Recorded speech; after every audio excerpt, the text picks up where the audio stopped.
Hey, it's Brandy from No Time Mommy, and everybody's sharing a 9/11 story, so I thought I would just, briefly share mine. I don't really have a big story. Um, we did not live in New York during 9/11. I actually lived in Arizona, and I was a teenager in high school.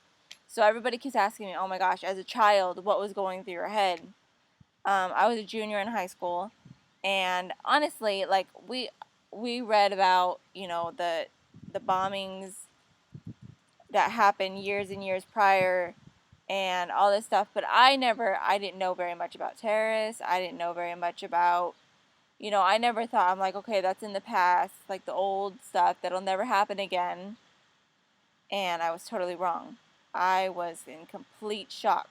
In Arizona, it was 6 o'clock in the morning when the towers got hit. So it was like the first thing I woke up to, and everybody was just like in complete shock. And I had to go to school that day.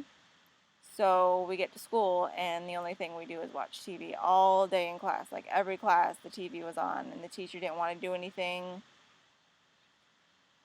And it was just complete chaos. I never in my mind thought that that would happen in my lifetime. I was a teenager. I was scared. I was like, oh my God, is this going to happen where I live? Is this going to, something that's going to continue day in and day out?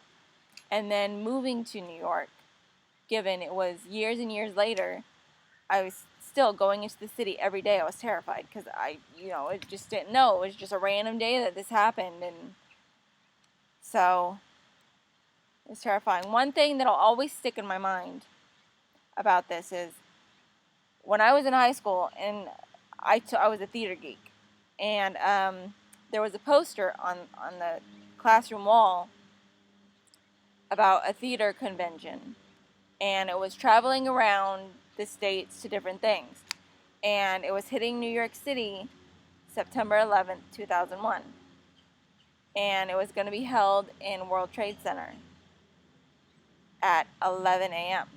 So if it, a couple hours later, there would have been, thousands and thousands more people there. Who knows? There's just like one thing that'll always stick in my mind, just that sign. Like I would never forget it because it's just like, oh my gosh, what are the chances that that exact same day, there's like a big theater convention going on and everything. So,